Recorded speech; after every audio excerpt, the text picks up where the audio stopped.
దేశవ్యాప్తంగా 6వ దశ ఎన్నికల పోలింగ్ ముగిసింది. చెదురుమదురు ఘటనలు మినహా పోలింగ్ ప్రశాంతంగా కొనసాగింది.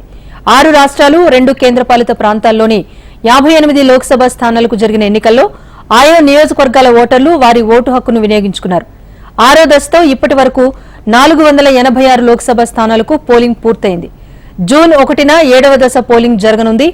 జూన్ 4న ఎన్నికల ఫలితాలు వెలువడనున్నాయి.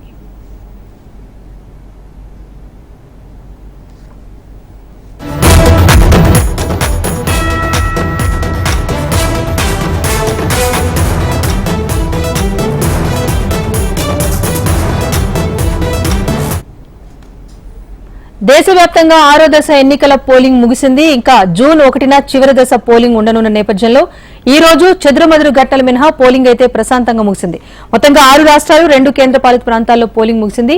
అప్డేట్ ఢిల్లీ నుంచి మా ప్రతినిధి శిరీష్ అందిస్తారు. శిరీష్, అన్ని చోట్ల పోలింగ్ ప్రశాంతంగా ముగిసినట్టేనా? డీటెయిల్స్ ఏంటి? మొత్తం మీద అయితే పోలింగ్ అనేది కూడా ప్రశాంతంగానే ముగిసింది. మరికొద్ది సేపట్లో ఫైనల్ అప్డేట్ అనేది కూడా కేంద్ర ఎన్నికల సంఘం ఇచ్చే అవకాశం ఉంది. ప్రస్తుతానికి అయితే 5 గంటల వరకు కూడా నమోదైన పోలింగ్ శాతాన్ని కేంద్ర ఎన్నికల సంఘం విడుదల చేయడం కూడా జరిగింది. 5 గంటల నుంచి 6 గంటల వరకు, అదేవిధంగా 6 గంటల లోపాట పోలింగ్ కేంద్రాల్లోకి ఎవరైతే చేరుకుంటారో వాళ్లకు ఓటు వేసే అవకాశాన్ని కల్పించడం జరిగింది. మనమున్న పోలింగ్ కేంద్రంలో మాత్రం పోలింగ్ అనేది కూడా పూర్తయింది. ప్రస్తుతం అధికారులు ఈవీఎంలను సీల్ చేసే పనిలో ఉన్నారు. ఈవీఎంలను కూడా క్లోజ్ చేసి మరికొద్దిసేపట్లో సీల్ చేయనున్నారు. చివరి 5 నిమిషాల్లో ఒకరిద్దరు ఓటు వేసేందుకు వచ్చారు. వాళ్ళకి మాత్రమే ఓటు వేసే అవకాశాన్ని కల్పించారు. మీరు చూడొచ్చు, నా వెనుక ఉన్న పోలింగ్ కేంద్రానికి సంబంధించిన గేట్లన్నింటి కూడా మూసివేయడం కూడా జరిగింది. లోపల ఎవరైతే ఉన్నారో వాళ్ళకు మాత్రమే ఓటు వేసే అవకాశం కల్పిస్తారు. వాళ్ళు ఓటు వేసిన తర్వాత ఈవీఎంలన్నింటినీ కూడా సీల్ చేసి ఇక్కడ నుంచి స్ట్రాంగ్ రూమ్లకు తరలిస్తారు. స్ట్రాంగ్ రూమ్లకు తరలించేందుకు మరికొద్ది సేపట్లో ఈవీఎంలను రిసీవ్ చేసుకునే వ్యాన్స్ అనేవి కూడా ఇక్కడికి చేరుకుంటాయి.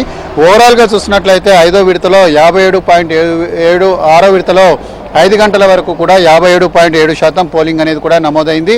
అయితే మరొక గంటకు సంబంధించిన అప్డేట్స్ అన్నిటి కూడా రావాల్సింది కాబట్టి 7:30కు ఫైనల్ ఫిగర్స్ అన్నిటి కూడా వచ్చే అవకాశం ఉంది. దాదాపుగా ఈ 8 రాష్ట్రాలకు సంబంధించి 58 లోక్సభ నియోజకవర్గాల పరిధిలో పోలింగ్ శాతం అనేది 60 దాటే అవకాశాలన్నింటి కూడా కనపడుతున్నాయి. అయితే ఉదయం అంతా కూడా ఎండ ఉక్కపోత కారణంగా పోలింగ్ అనేది కూడా మందకొడిగా సాగింది.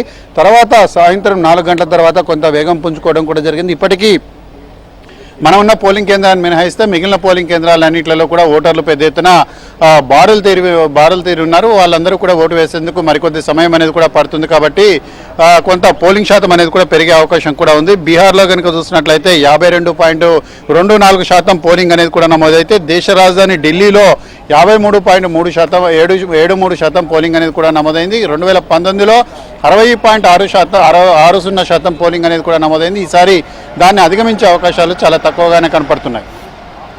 Right, thank you Sirish.